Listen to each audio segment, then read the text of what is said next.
Što je voda ili zašto voda život znači? Voda je tekućina bez boje, okusa i mirisa. Ona je sastavni dio života na zemlji. Svim životinjama voda je potrebna za piće kako bi probavile hranu i primile mnoge hranjive tvari. Neke životinje imaju vodu kao stanište i žive u moru, jezeru ili rijeci. U vodi se otapaju mnoge tvari, pa tako i kisik koji im je potreban za disanje. Životinje poput žaba ili kornjača trebaju vodu i za odlaganje jaja i razmnožavanje.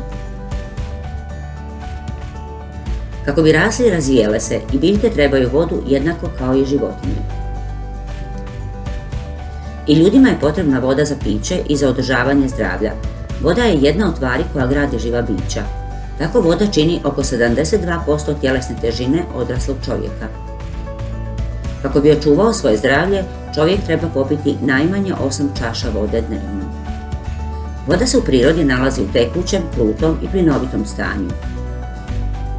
Kao tekućina izgrađuje mora, jezera, rijeke i podzemne vode. U plinovitom se stanju kao vodena para pojavljuje u zraku, a u krutom stanju javlja se kao vječni snijeg i led na vrhovima najviših planina i kao polarni led.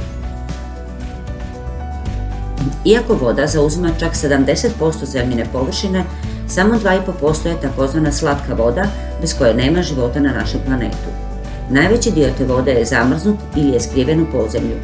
Samo mali dio slatke vode, oko 1/3, nalazi se u rijekama, potocima i jezerima te je možemo iskorištavati.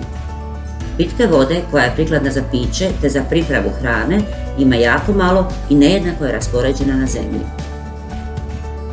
Zamislimo da boca od 1 litre predstavlja svu količinu vode na zemlji. Voda koja stane u njezin čep je količina slatke vode, a samo 1 kap je količina pitke vode. Osim za pijenje, ljudi vodu koriste za pranje i kupanje, za navodnjavanje usjeva i travnjaka. Koriste vodu i za proizvodnju električne energije, za proizvodnju lijekova i mnogih predmeta koje koriste u svakodnevnom životu, stvarajući otpadne prljave vode. Na taj način čovjek uvelike zagađuje mora i oceane, ali i slatku vodu. Onečišćenje ubija živi svijet u vodama i ugrožava život i zdravlje čovjeka. Nečista voda može izazvati mnoge bolesti te dovesti do gladi i siromaštva. Bez vode ne bismo mogli živjeti, pa je ne smijemo onečišćavati i nemilice trošiti.